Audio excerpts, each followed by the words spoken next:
You're listening to Irish Radio Canada Home and Abroad, and we're chatting with some good Irish entertainers this weekend, and we're hearing some of their recollections of what they can recall about their Christmas experiences when they were growing up in Ireland. And if there are any special memories that they treasure and hold on to. And I'm chatting with Michael Landry. Michael's from Wexford, now lives in the US and has a PBS special coming up a little later on. We're going to hear about that. But Michael, first of all, happy Christmas to you and everyone around about you, and thanks a million for coming along. Austin, I'm delighted to talk to you. And I think you might be the first person to wish me a happy Christmas. So maybe I this is the first time I've sat down and realised that it's actually Christmas. So Nully Connor to you too. Good evening, Margaret. And we are recording in December. Like, this is not a pre-recording back in October. I know. Where Halloween. I've been a bit distracted, to be honest with you. Halloween stuff comes off the shelf and the Christmas stuff goes on. Yeah. This is the genuine thing. What was it like growing up, and what was Christmas for you? Wexford is, I don't know, I'm not sure if you know really, but Wexford has very much a singing tradition, and I come from a big singing family. My mother had 11 brothers and sisters, and they all sang, and so I didn't kind of have a choice. My earliest memory would be singing in front of me granny, in the parlour to get some sweets from her. Everyone kind of realised at an early age that I could hold a tune, so they dragged me out to every hoolie that was ever in the house. And as a boy soprano, the parish priest would be listening out for singers, and I always talk about it in my Christmas concerts, in that I had terrible Christmases really, because I never got to go out and enjoy my whatever toy I got off Santa, because I sang from the start of Advent right through every service, right through to January 6th, and now, having said that, it's where I learned my craft. But for sure, when I think of Christmas, I think of choirs around Wexford and singing nonstop. Right. So, yeah, like then when it came to the period that you were growing up, like Ireland had come out of the war, like I've talked to people, and, it was a case of you got Santa brought you a pair of shoes, or brought you a shirt, or brought you a pair of pajamas. Had we progressed on to toys by your time? Yeah, I was raised in my prime kind of Santa days would have been late 70s kind of thing. And it was all about the toys. Oh, for sure. And bikes. I remember being particularly excited by a chopper bike when I was about 9 or 10, and I thought I was Evel Knievel on it, and I was thrilled. And then with such a big family, in your mother's case, but your own case, yeah. How many of you guys? Well, there was only 3 of us, 3 kids, younger brother Paul and my youngest sister then, Magella. And we were pretty close in age, so it was an easy question. I think my mother got sense after being raised in a family of 12, and I knew that just having 3 was enough. Yeah. And it was, I lived right in the heart of the town, so there was kids everywhere. It was a loud kind of Christmas out on the streets, and you didn't care what kind of weather. It was just you were out in the street with your new toy of choice to show it off, weren't you? Right. Like, I know it's only as I look back as well at it, and it's just as you were chatting there, it dawned on me. My mother used to make Christmas dinner was always a big celebration. The table was set. There was something about it other than the normal meal. Yeah. Like there's a sense of ceremony. I think that there is still. I'm actually going home next week, and that sense of ceremony is there. It's important. The china's, the good china's taken down, and the Waterford crystal is put out on the table, and your mother's given out to you not to touch it or mess it up, and it's set for about 3 days beforehand. gathering dust. So I don't know whether that was the best idea, but it had to look like that, and the crackers were laid across the table, in such a way. I love that tradition, and it's funny because I don't kind of like that kind of food. It's not my, I'm not a meat and potatoes kind of a fella, but everyone's got their favorite thing on the Christmas plate, don't they? Yeah, it's not the Brussels sprouts, is it? Oh, no, it is for me. I was the only one in the family who loved Brussels sprouts, and my mother used to always make them for me. I lean it. I love my vegetables, and so that'd be the first thing I'd hop off. Right.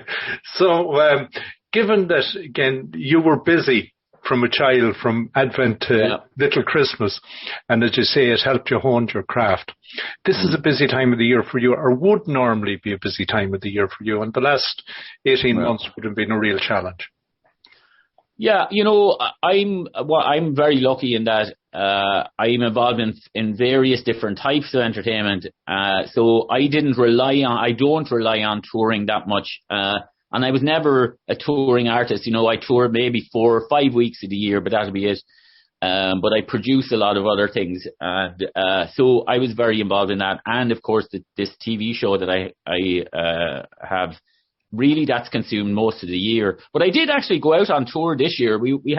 I just came back actually, and it was great to see my band. I hadn't seen them in, 600 days or something. And my band have been with me for 15 years. So, we did a load of the southern states, because apparently COVID doesn't exist down there at all. And, so we got a few theaters to kind of commit to some COVID protocol, and we went from Florida across to Arizona, and actually we had a brilliant time, and it was all very safe, and it was just great to be with the band again,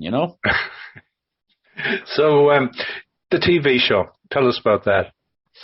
About 3 years ago, I was in the National Opera House back in Wexford, and we were filming a concert that I was doing, and I just said to my producer, we should go out into the streets and do a few things that we can throw into it for extras. And when we were out on the streets of Wexford, I started saying, well, why don't we go down to the Bullring? It looks nice. And then we'll go out to Johnstown Castle.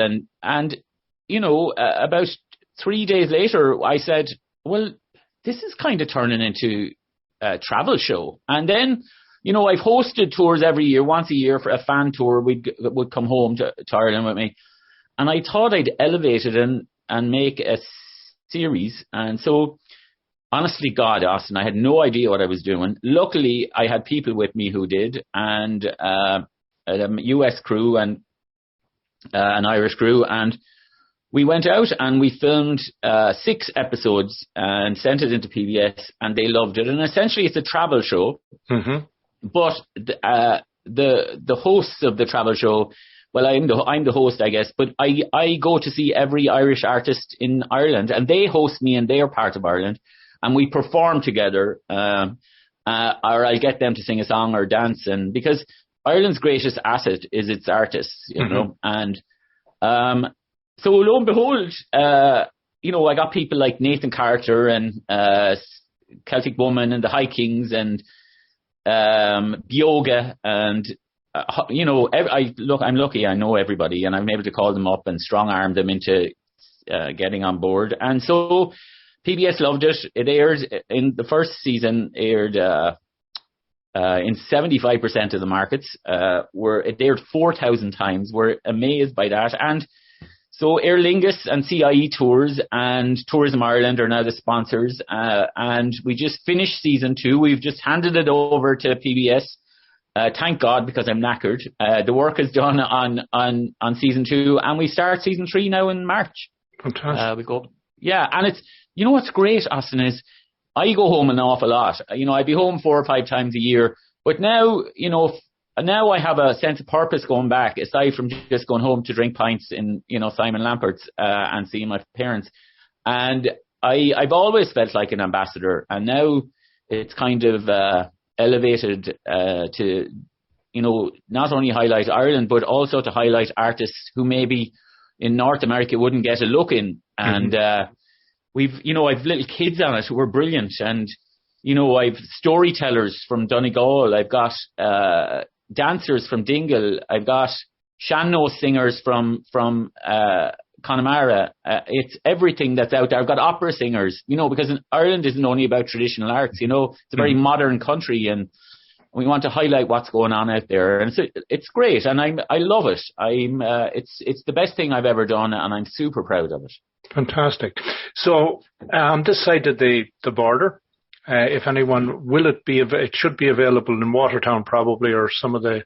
Yeah, it is. Yeah. I've had emails from all over Canada. So somebody's watching it up there. Right. Good. In truth, I can't list the stations, because there's so many. When you get, people don't kind of understand that the PBS isn't quite a network. It is a network, but they're all very much individual stations, and getting the facts on who airs it, I kind of find out about a week later. Right. I try to do as much shout outs on Facebook and Twitter as possible. Right. So it's starting out, you're saying, first week of January? Yeah, that'll start rolling out it'll air over the first 6 months of 22. That's season 2. You can actually watch it, and it's not geo-blocked, so you can watch it on pbs.org. If you just go on to PBS and search Ireland with Michael, you can watch the whole thing. Okay. If you're so inclined, Austin. If you have a really boring day and you've nothing else to do, and you've cleared the driveway 5 times and you've nothing else, that's what you'll do now. Well, Michael, we're going to share a bit of your music with our listeners, and I want to thank you for taking the time, and I want to wish you a very happy Christmas and successful 2022, and hopefully our paths will continue to cross from time to time. Same here, Austin. It was lovely. It's lovely to see your face. The last time I remember exactly where I was in LA. The last time we had a conversation. I'm now in the exotic wilds of Iowa. God knows where I'll be the next time. Happy Christmas, Mike. Happy Christmas, Austin.